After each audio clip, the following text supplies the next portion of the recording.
اعوذ باللہ من الشیطان الرجیم بسم اللہ الرحمن الرحیم فطوعت له نفسه قتل اخیہ فقتله فاصبح من الخاسرین۔ یہ قابیل سے متعلق ہے کہ اللہ تبارک و تعالیٰ فرما رہے ہیں کہ قابیل کو اس کے نفس نے اب ابھارا اپنے بھائی کے قتل پر، فقتله، اور اس نے اپنے بھائی کو قتل کیا، فاصبح من الخاسرین، اور وہ ہو گیا نقصان اٹھانے والوں میں۔ فبعث اللہ غرابا یبحث فی الارض لیریہ کیف یواری سوءۃ اخیہ، اللہ تعالیٰ نے بھیجا ایک کوے کو کہ جو زمین کورید رہا تھا تاکہ اس کو دکھلائیں کہ کیسے وہ چھپائے اپنے بھائی کی لاش کو۔ قال یا ویلتى اعجزت ان اکون مثل هذا الغراب، اس نے کہا کہ مطلب افسوس ہے مجھ پر کہ کیا میں عاجز ہو گیا اس بات سے بھی کہ میں اس کوے کے جیسے ہی ہو جاتا، فاواری سوءۃ اخی، اور میں چھپا سکتا اپنے بھائی کی میت کو، فاصبح من النادمین، اور وہ ہو گیا نقصان شرمساروں میں سے۔ مطلب اس کو ندامت اس بات پر تو ہوئی کہ وہ اب اپنے بھائی کی لاش کے ساتھ کیا کرے، اس کو یہ طریقہ معلوم نہیں تھا، لیکن اس کو اس بات پر ندامت نہیں ہوئی کہ اس نے قتل جیسے فعل کا کیا کر لی، ارتکاب کر لی۔ ٹھیک ہے، تو یہ والی ندامت جو ہے نا وہ عند اللہ کیا نہیں ہے، مقبول نہیں۔ ٹھیک ہے، یہ تو ایک دنیاوی امر پر ندامت ہو رہی ہے نا، ندامت تو اس کو اس بات پر ہوئی نا کہ وہ اس کو لاش چھپانی نہیں آتی تھی، اس بات پر اس کو ندامت، من اجل ذالک۔ تو اللہ تبارک و تعالیٰ فرمانے اسی وجہ سے كتبنا على بني اسرائيل انه من قتل نفسا بغیر نفس او فساد في الارض فكانما قتل الناس جميعا۔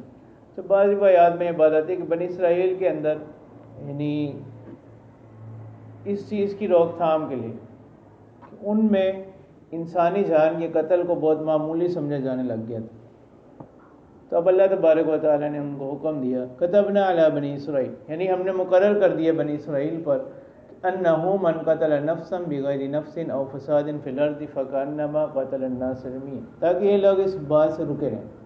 تو اللہ تعالیٰ نے فرمایا کہ جس نے کسی شخص کو قتل کیا بغیر قتل نفسا بغیر نفس، بغیر کسی جان کے بدلے میں، او فساد فی الارض، یا زمین میں فساد مچاتے ہوئے، فکانما قتل الناس جميعا، یعنی من قتل نفسا بغیر نفس، جس نے کسی جان کو قتل کیا بغیر کسی کے قتل کے بدلے میں، او فساد فی الارض، یہ بغیر کسی فساد فی الارض کی، یا تو اس نے زمین میں کوئی فساد مچانے کی، کوئی فتنہ برپا کرنے کی کوشش کی، تو یہ دونوں چیزیں نفس پر یتف، بغیر نفس او بغیر فساد فی الارض، کہ جس نے کسی انسانی جان کو قتل کیا بغیر کسی جان کے عوض میں یا بغیر کسی فساد فی الارض کے، فَكَأَنَّمَا قَتَلَ النَّاسَ جَمِيعًا، گویا کہ اس نے تمام لوگوں کو کیا کر دیا، قتل کر دیا۔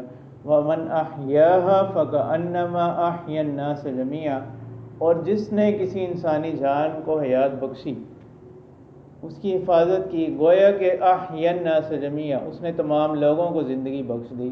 وَلَقَدْ جَاءَتْهُمْ رُسُلُنَا بِالْبَيِّنَاتِ، تو اللہ تعالیٰ فرماتے ہیں کہ ان کے پاس آئے ہمارے رسول واضح تعلیمات لے کر، ثم ان کثیرا منہم بعد ذلک فی الارض لمسرفون، پھر ان میں سے بہت سے لوگ اس کے بعد زمین میں کیا کرنے لگے، حد سے تجاوز کرنے لگے، اسراف کرنے لگے۔ انما جزاء الذین یحاربون اللہ ورسولہ ویسعون فی الارض فسادا ان یقتلوا او یصلبوا او تقطع ایدیہم وارجلہم من خلاف او ینفوا من الارض۔ ٹھیک ہے، 12واں حکم ہے اس صورت کا جو شروع میں کا بیان کیا گیا تھا، اوفوا بالعقود۔ تو 12واں حکم ہے کس سے متعلق؟ راہزنی، ڈاکہ، قطع و طریق، اس کی حد سے متعلق۔ ٹھیک ہے، اچھا اب اس آیت کے بارے میں مفسرین کا اختلاف، بعض مفسرین کا قول ہے کہ یہ آیت جو ہے نا مرتدین کے بارے میں نازل ہوئی، کہ وہ لوگ یعنی وہ یحاربون اللہ ورسولہ، محاربہ سے مراد کیا لیتے ہیں؟ ارتداد لیتے ہیں۔ مفسرین کی ایک جماعت کہتی ہے کہ یہ آیت مرتدین کے بارے میں نازل ہے کہ اگر کوئی مرتد ہو جائے تو اس کے ساتھ یہ معاملہ کیا جائے. جبکہ جمہور مفسرین کے ہاں یہ آیت جو ہے نا وہ رہزن کے بارے میں، کہ جو راستے میں روک کر لوگوں کو لوٹنے والے لوگ ہوتے، ٹھیک ہے، کسی قافلے کو روک کر یا کسی راہگیر مسافر کو روک کر راستے میں کسی کو لوٹ، جس کو ہمارے عرف میں ڈکیتی کہا جاتا ہے، ٹھیک ہے، یعنی اسلحے کے زور پر یا کسی بھی طرح اس کو ڈرا دھمکا کر. تو جمہور کے نزدیک یہ آیت جو ہے نا ان لوگوں کے بارے میں نازل ہوئی کہ جو ڈکیتی کریں، راہزنی کر کے لوگوں کو لوٹ لیں، ان کے بارے میں آیت نازل ہوئی. اور زیادہ راجح قول بھی یہی کہ یہ آیت جو ہے نا ارتداد کے بارے میں نہیں ہے، بلکہ کس کے بارے میں، قطع الطریق یعنی ڈکیتی کے بارے میں، ارتداد سے متعلق نہیں ہے.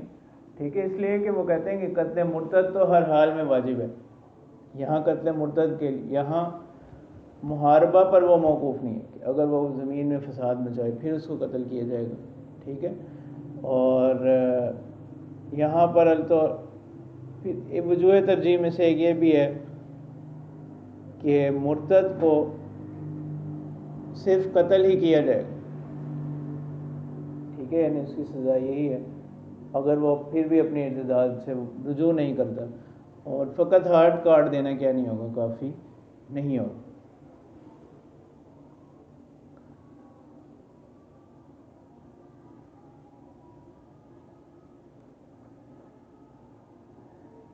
تو راجع قول یہ ہے. تو اللہ تبارک و تعالیٰ فرمانے بے شک جزا بدلہ ان لوگوں کا یحاربون اللہ و رسولہ جو کیا کرتے ہیں، جنگ کرتے ہیں اللہ سے اور اس کے رسول سے، وَيَسْعَوْنَ فِي الْأَرْضِ فَسَادًا اور زمین میں فساد مچانے کی کوشش کرتے ہیں، أَن يُقَتَّلُوا اب ان کی سزائیں کیا ہیں تو ترتیب وار بیان کی گئی. تو اللہ تبارک و تعالیٰ فرماتے ہیں کہ أَن يُقَتَّلُوا کہ ان کو قتل کیا جائے گا، او یصلبوا یا ان کو پھانسی دی جائے گی، او تقطع ایدیہم وارجلہم من خلاف یا ان کے ہاتھ پاؤں کاٹ دیے جائیں گے خلاف سے، یعنی دایاں ہاتھ بایاں پاؤں، او ینفوا من الارض یا وہ کیا کر دیے جائیں گے، زمین سے نکال دیے جائیں گے. ذالک لہم خزی فی الدنیا مطلب اپنے وطن سے نکال دیے جائیں گے. تو اللہ تعالیٰ فرمانے کی یہ ان کے لیے کیا ہے، رسوائی ہے دنیا میں. وَلَهُمْ فِي الْآخِرَةِ عَذَابٌ عَظِيمٌ یعنی یہ سزائیں تو دنیا کی حد تک ہو گئی نا، اور آخرت میں ان کے لیے کیا ہے، بڑا عذاب ہے. إِلَّا الَّذِينَ تَابُوا مِن قَبْلِ أَن تَقْدِرُوا عَلَيْهِمْ اور اللہ تعالیٰ فرمانے مگر وہ لوگ جو توبہ کر لیں اس سے پہلے کہ آپ ان پر قدرت پا لیں، یعنی جو لوگ پکڑے جانے سے پہلے توبہ کر لیں تو ان کا استثناء ہے، ٹھیک ہے، ان کو پھر حد جاری نہیں ہوگی، یہ والی جو حد ہے. لیکن یہ کب ہے، جب اس نے گرفتاری سے پہلے توبہ کر لی. فَاعْلَمُوا أَنَّ اللَّهَ غَفُورٌ رَحِيمٌ تو اللہ تعالیٰ فرماتے ہیں کہ جان لو بے شک اللہ تبارک و تعالیٰ بخشنے والے وہ غفور الرحیم مہربان، بخشنے والے مہربان. اچھا اب یہاں دو تین باتیں. ایک تو یہ کہ یہاں مختلف سزائیں ذکر کی گئیں، قتل، صلب سولی دینا، قطع ید اور رجل ہاتھ پاؤں کاٹنا، اور جلا وطنی. ٹھیک ہے، اب اس یہاں سے مفسرین کی ایک جماعت تو اس بات کی قائل ہے کہ وہ کہتے ہیں کہ یہ تمام سزائیں کس کی ہیں، قطاع الطریق یعنی ڈکیتی ڈالنے والوں کی ہیں، راستے میں روک کر لوگوں کو لوٹنے والوں کی. یہ تمام سزائیں ہیں کہ اب حاکم وقت کو اختیار ہے کہ وہ ان میں سے جس کو مناسب سمجھے اختیار کر لے. تو او کس کے لیے، تخییر کے لیے. مفسرین کی ایک جماعت اس کی قائل ہے کہ یہاں پر او کس کے لیے آتا ہے، تخییر کے لیے. یہ اختیار ہے کس کو، جو بھی قاضی ہوگا، جو بھی حاکم وقت ہوگا، وہ جو سزا مناسب سمجھے ان میں سے وہ دے گا. جبکہ جمہور کے ہاں یہاں او جو ہے نا وہ تخییر کے لیے نہیں ہے، بلکہ او جو ہے نا تنویع اور تقسیم کے لیے. او یہاں کس کے لیے، نوعیت کے لیے اور تقسیم کے لیے. یعنی کہ جیسی جرم کی نوعیت ہوگی اس کے مطابق جو ہے نا سزا ہوگی، کہ جیسا جرم پایا جائے گا، یعنی ڈکیتی کی واردات کے دوران جیسا جرم پایا جائے گا اسی نوعیت کی کیا ہوگی، سزا ہوگی۔ اگر تو کسی نے قتل کیا تو صرف اس کو بھی قتل کر دیا جائے گا، اگر کسی نے قتل کے ساتھ مال بھی لوٹا تو قتل و صلب دونوں آئیں گے، ٹھیک ہے۔ صرف مال لوٹا قتل نہیں کیا تو ہاتھ پاؤں کاٹے جائیں گے، ٹھیک ہے یہ۔ اور اگر صرف ڈرایا دھمکایا تو پھر کیا ہوگا، جلا وطن کر دیا جائے گا، یہ قید کر دیا جائے گا، ٹھیک ہے۔ تو دو قول ہو گئے۔ عامت المفسرین کے ہاں یہاں او اختیار کے لیے، کہ قاضی کو اختیار ہے وہ ان میں سے جو چاہے سزا دے لے، جبکہ جمہور کے ہاں او جو ہے نا اختیار کے لیے نہیں ہے، بلکہ کس کے لیے، تنویع اور تقسیم، نوعیت کو بتلانے کے لیے، کہ جس نوعیت کا جرم ہوگا اسی نوعیت کی سزا آ جائے گی۔ اگر قتل ہے تو قتل، اگر قتل کے ساتھ مال بھی لوٹا تو پھر قتل و صلب دونوں آ جائیں، اور اگر صرف مال لوٹا تو ہاتھ پاؤں کاٹے جائیں گے، اگر مال بھی نہیں ڈرایا دھمکایا تو اس کو جلا وطن یا قید کر دیا جائے گا۔ تو وہ کہتے ہیں کہ مختلف جرائم کی یہ مختلف نوعیت کی سزائیں۔ یہ تو دو باتیں ہو گئی، یعنی پہلی بات تھی کہ یہ آیت کن لوگوں سے متعلق، دوسری بات تھی او سے متعلق۔ اب تیسری بات ہے اسی آیت میں کہ اللہ تعالیٰ اس آیت میں جو آخر میں جملہ آ رہا ہے، او ینفوا من الارض، یعنی نفی فی الارض سے کیا مراد ہے؟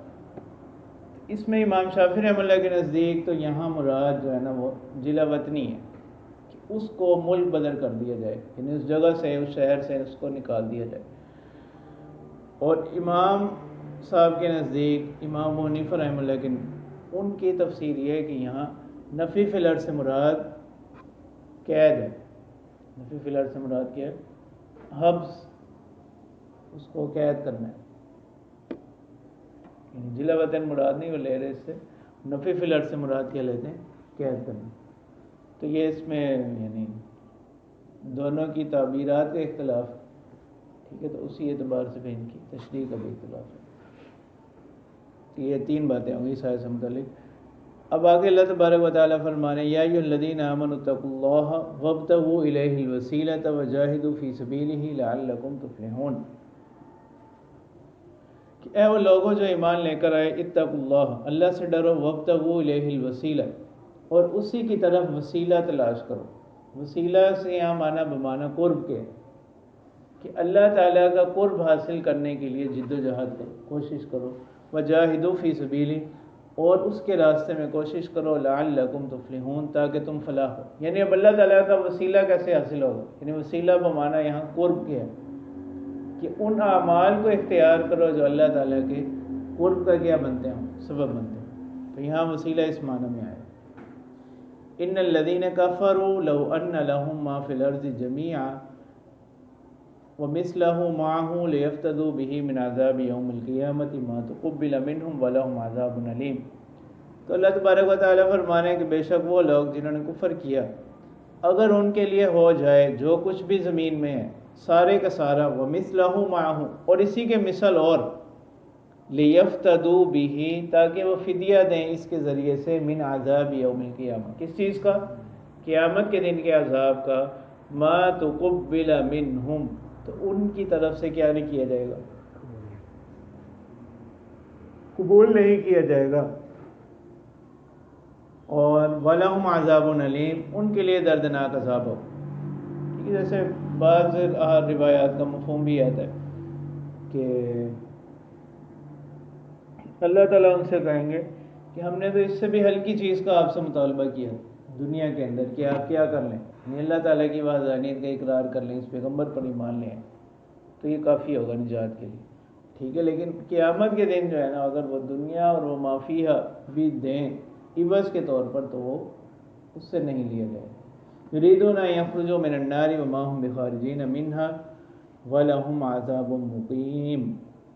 تو اللہ تبارک و تعالیٰ فرما رہے ہیں کہ وہ نکلنا چاہیں گے وہاں سے، یریدون ان یخرجوا من النار، وہ ارادہ کریں گے کہ وہ کہاں سے نکل جائیں، آگ سے نکل جائیں، لیکن وما هم بخارجین منہا، وہ کبھی بھی وہاں سے نکل نہ سکیں گے.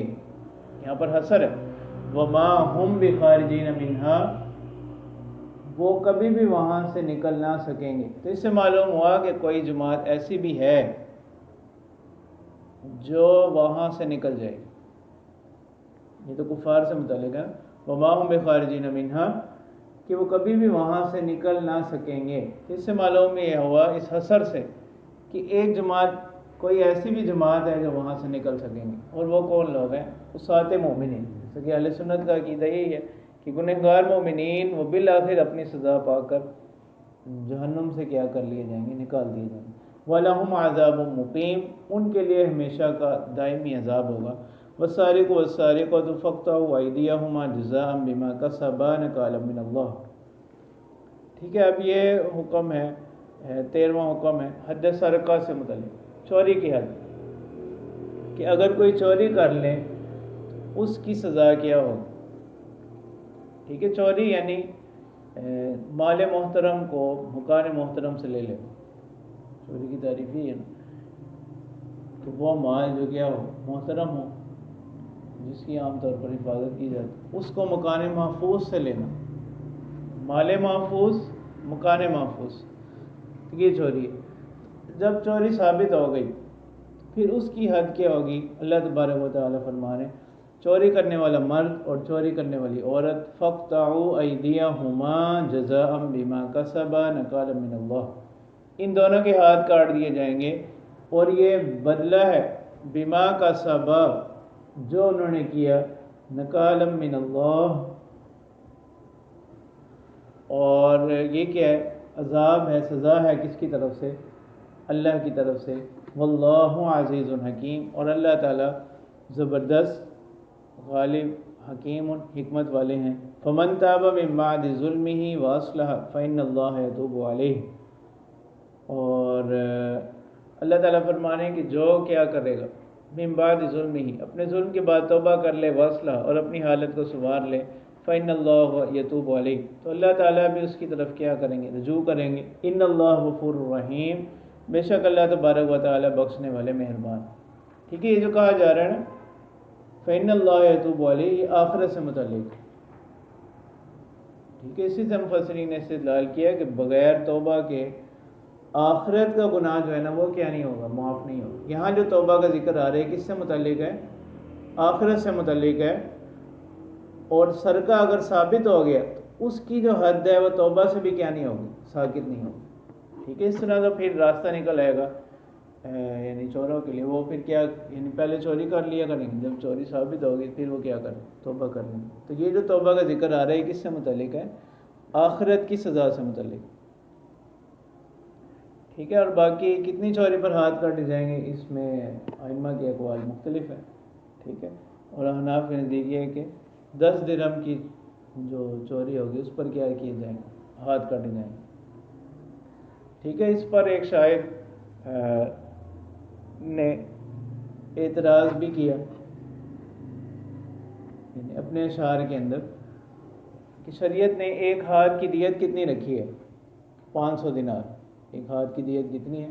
اگر کسی نے کسی کا ہاتھ جو ہے ضائع کر دیا تو اس کی دیت کتنی آئے گی اس پر؟ 500 دینار. تو ایک طرف تو یعنی ان کے اشعار کا مفہوم یہ ہے کہ شریعت نے ایک ہاتھ کی قیمت کتنی رکھی ہے؟ 500 دینار.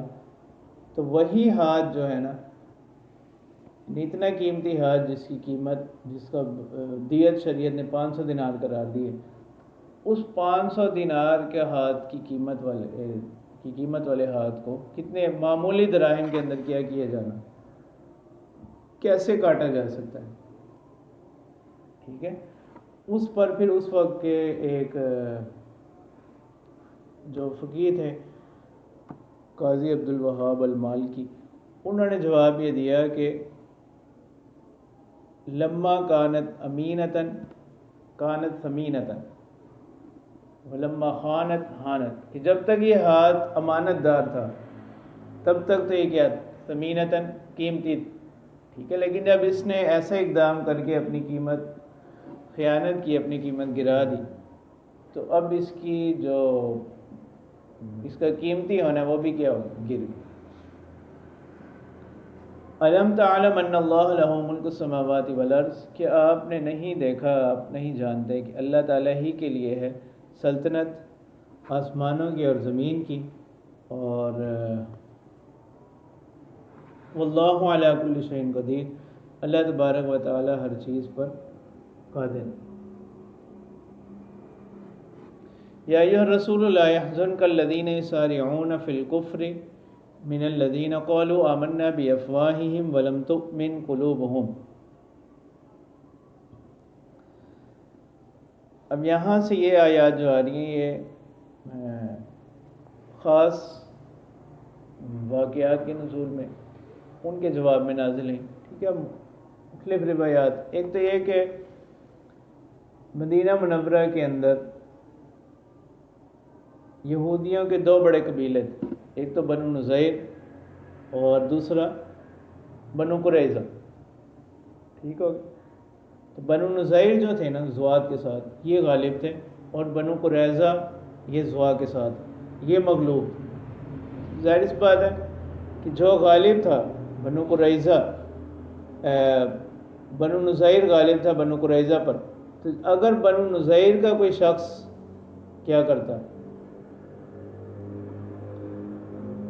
بنو نذیر کا کوئی شخص کسی بنو قریظہ کے شخص کو قتل کرتا تو وہ اپنا بدلہ نہیں لے سکتے تھے،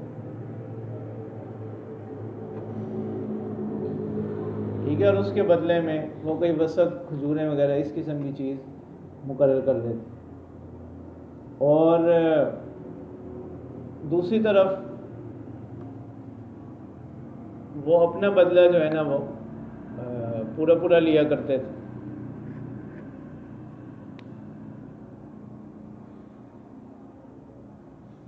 تو جس وقت اسلام آ گیا تو اس پر بنو قریظہ نے آواز اٹھائی، انہوں نے کہا کہ مطلب ہم دونوں ایک ہی مذہب سے تعلق رکھتے ہیں، تو پھر یہ ظلم کیسا ہے؟ یعنی ہم آپ صلی اللہ علیہ وسلم سے جو ہے نا وہ کیا کریں، فیصلہ کروائیں گے۔ کافی بحث ہوتی رہی، دونوں اس پر راضی ہو گئے، اور آپ صلی اللہ علیہ وسلم کے پاس کچھ لوگ بھیجے تاکہ پہلے آپ صلی اللہ علیہ وسلم کی رائے جو ہے نا وہ کیا ہو معلوم ہو، اور ان کو تاکید کی کہ اگر وہ موافق رائے دے دیں تو ٹھیک ہے، اور اگر اس کے خلاف رائے دیں تو ماننے کا وعدہ نہ کریں۔ کہ ایک واقعہ تو یہ ٹھیک ہے، انہی عادات کو پھر اللہ تبارک و تعالیٰ جو ہے نا آگے ذکر کر، ٹھیک ہے۔ ایک واقعہ یہ ہے کہ یہود کے اندر جب کوئی معزز گھرانے کا شخص زنا کا ارتکاب کر لیتا، کسی بڑے خاندان سے اس کا تعلق ہوتا، تو وہ اس کو تورات کے مطابق جو ہے نا وہ تورات میں بھی سزا جو تھی شادی شدہ زناکار کی وہ رجم ہی تھی، تو وہ تورات کے مطابق اس کو سزا نہ دیتے، رجم نہیں کرتے تھے، بلکہ انہوں نے یعنی اس کو بچانے کے لیے اپنی طرف سے یہ سزا مقرر کر لی تھی کہ دونوں کو کیا کیا جائے، یعنی گدھے پر بٹھا کر شہر کے چکر لگوائے جائیں، ان کا منہ کالا کیا جائے اور 100 کوڑے لگائے گئے۔ تو اب وہ ایسا ہی کرتے تھے۔ اسی طرح کا ایک واقعہ عہد رسالت میں بھی پیش آ گیا، ٹھیک ہے، اور یہ فیصلہ جو ہے نا لے کر آپ صلی اللہ علیہ وسلم کے پاس آ گئے۔ اس کا بھی طویل قصہ ہے۔ آپ صلی اللہ علیہ وسلم بیت المدراس تشریف لے گئے۔ بیت المدراس جو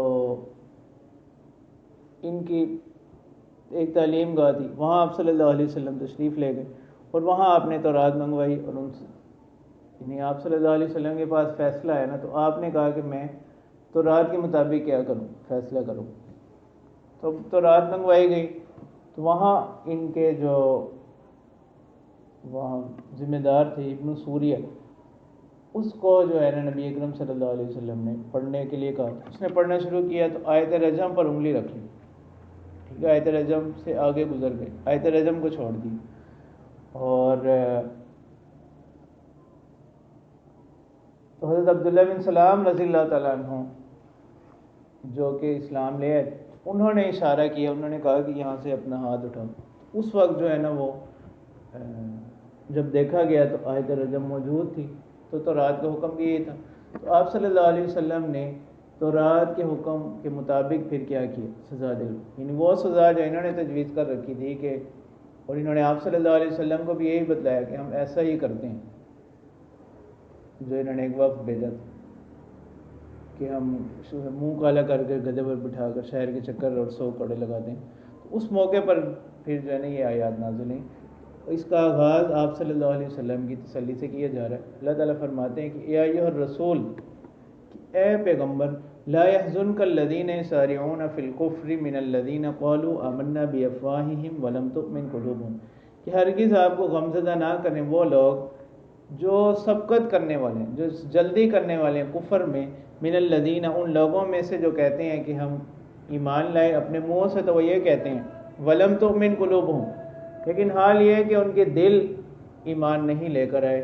ومن الذین ہادوا، اسی طرح یہودیوں میں سے ایک جماعت، سماعون للکذب، جو کیا ہے؟ جھوٹ سننے والے ہیں، جھوٹی باتوں کو سنتے ہیں. سماعون لقوم آخرین لم یأتوا، اور سنتے ہیں ان لوگوں کے لیے جو آپ کے پاس نہیں آتے. یحرفون یعنی مطلب یہی کہ جنہوں نے، یہ بشارہ اس طرف ہے کہ جو انہوں نے ایک وفد بنا کر نبی اکرم صلی اللہ علیہ وسلم کے پاس بھیجا. سماعون لقوم آخرین لم یأتوا، جو سنتے ہیں ان لوگوں کے لیے جو آپ کے خدمت میں حاضر نہیں ہوئی. کہ مطلب ہم دیکھیں کہ آپ صلی اللہ علیہ وسلم کیا فیصلہ کرتے ہیں. اگر یہ فیصلہ کریں گے کہ ان کو کوڑے لگائے جائیں، ہم اسی کے مطابق کیا کر دیں گے؟ فیصلہ کر دیں گے. یحرفون الکلم من بعد مواضعہ، یقولون ان اوتیتم ھذا فخذوہ وان لم تؤتوہ فاحذروا، اور وہ کلمات کو پھیرتے ہیں ان کی جگہوں سے. کلمات کو کیا کرتے ہیں؟ ان کی جگہوں سے پھیر دیتے ہیں، مطلب اپنی مرضی کے معنی ان سے نکال لیتے ہیں. یہ معنی جیسے انہوں نے تورات میں جو زنا کی سزا تھی، رجم، شادی شدہ زانی کے لیے، اس کو بدل کر یہ نکال لیا کہ ان کا منہ کالا کیا جائے، ان کو گدھے پر بٹھا کر چکر لگوائے جائیں اور کوڑے لگا دیے جائیں. تو اب بلکہ وہ جن لوگوں کو بھیجتے ہیں ان کو بھی تاکید کی تھی. تو اسی طرح اشارہ ہے، یقولون ان اوتیتم ھذا فخذوہ وان لم تؤتوہ فاحذروا، کہ اگر تمہیں یہی بات دی جائے، ان اوتیتم ھذا، اگر تمہیں یہی بات ملے، جو مطلب ان کا اپنا مقصود تھا، فخذوہ، تو اس کو لے لینا، وان لم تؤتوہ، اور اگر تمہیں یہی چیز نہ دی جائے، یعنی بارگاہ رسالت سے اگر آپ کو بھی یہی فیصلہ مل گیا اس کو لے لینا، اور اگر نہ ملا فاحذروا، تو اس سے احتراز کرنا، بچنا. ومن یرد اللہ فتنتہ فلن تملک له من اللہ شیئا، تو اللہ تبارک و تعالیٰ فرماتے ہیں کہ جس کو اللہ تعالیٰ ارادہ کر لیں، جس کی آزمائش کا، جس کی گمراہی کا، تو آپ ہرگز اس کے لیے مالک نہیں ہیں اللہ کے مقابلے میں، اللہ کی عذاب سے ذرا بھی. اولئک الذین لم یرد اللہ ان یطہر قلوبہم، اور یہ لوگ تو اپنی بدعمالیوں میں اتنا آگے بڑھ چکے ہیں کہ اللہ تعالیٰ فرماتے ہیں کہ اللہ تعالیٰ، یہ وہ لوگ ہیں کہ اللہ تعالیٰ نہیں چاہتے کہ ان کے دلوں کو پاکیزہ کریں. ان کے لیے لہم فی الدنیا خزی، دنیا میں بھی رسوائی ہے، وَلَهُمْ فِي الْآخِرَةِ عَذَابٌ عَظِيمٌ، اور آخرت میں ان کے لیے بڑا عذاب ہے. سماعون للکذب اکالون للسحت، سننے والے ہیں جھوٹی باتوں کو، اکالون للسحت، اور کھانے والے ہیں حرام. ٹھیک ہے، سحت کی تفسیر جو ہے نا وہ کس سے کی گئی؟ رشوت، یعنی یہ وہ پیسے وغیرہ لے کر تورات کے احکام کو کیا کر بدلتے تھے. فَإِنْ جَاءُوكَ فَاحْكُمْ بَيْنَهُمْ أَوْ أَعْرِضْ عَنْهُمْ، یعنی اللہ تبارک و تعالیٰ آپ صلی اللہ علیہ وسلم سے فرما رہے ہیں کہ اگر یہ لوگ آپ کے پاس آئیں، یہ سارا واقعہ اللہ تعالیٰ نے ذریعہ وہی آپ کو بتلایا اور حکم دیا، اگر وہ لوگ آپ کے پاس آئیں، فَاحْكُمْ بَيْنَهُمْ أَوْ أَعْرِضْ عَنْهُمْ، آپ ان کے درمیان فیصلہ کر دیجئے، یعنی جو بھی تورات میں ہوگا، أَوْ أَعْرِضْ عَنْهُمْ، یا ان سے اعراض کیجئے. وَإِن تُعْرِضْ عَنْهُمْ فَلَن يَضُرُّوكَ شَيْئًا، یعنی آپ کو یہ اختیار ہے، اور اگر آپ ان سے اعراض کریں گے، فَلَن يَضُرُّوكَ شَيْئًا، تو مطلب ان کی طرف سے کسی قسم کا خوف نہ رکھیں، وہ ہرگز آپ کو نقصان نہ پہنچا سکیں گے.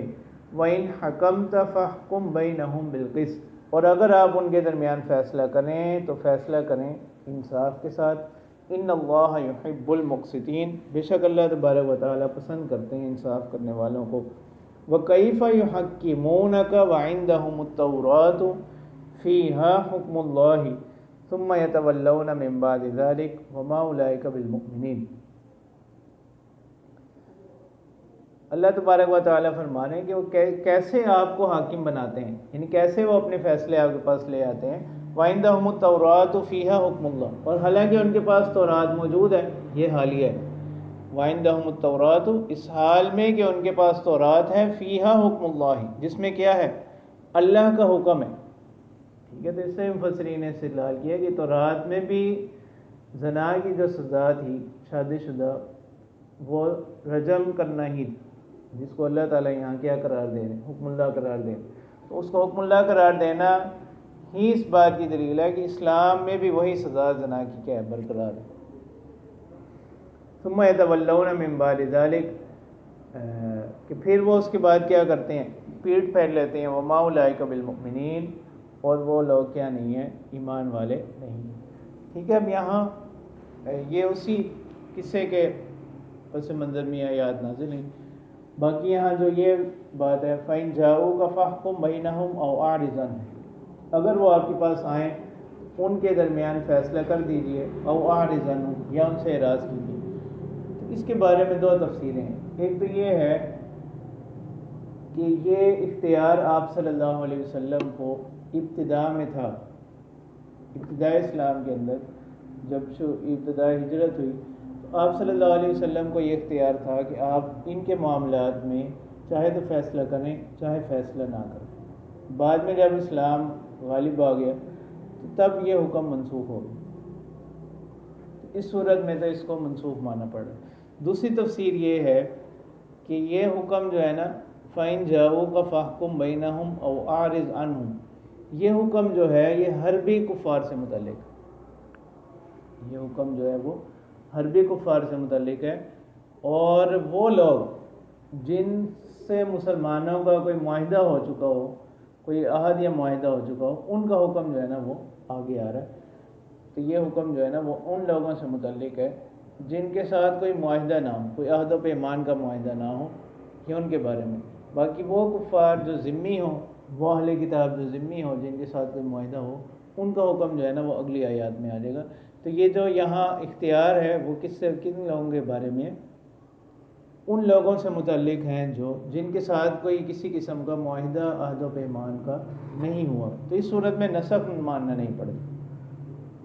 ٹھیک ہے، تو اس صورت میں یعنی یہ آیت اس پر محمول آ جائے گی، اور جو آگے آیت آ رہی ہے وَأَنِحْكُم بَيْنَهُم بِمَا أَنزَلَ اللَّهُ، اس پر محمول ہو جائے گی۔ تو یہ اس کے بارے میں دو قول ہے، یعنی آیت کے اس حصے کے بارے میں فَإِن جَاءُوكَ فَاحْكُم بَيْنَهُمْ أَوْ أَعْرِضْ عَنْهُمْ۔ ایک قول تو یہ کہ ابتدائی اسلام پر محمول ہے، بعد میں یہ حکم منسوخ ہو گیا، اور دوسرا قول یہی کہ یہ ان کفار سے، ان اہل کتاب سے متعلق ہے جن کے ساتھ کوئی عہد و پیمان، کوئی معاہدہ نہ ہو، اور جن کے ساتھ کوئی معاہدہ ہو ان کے بارے میں یہ اختیار نہیں ہے۔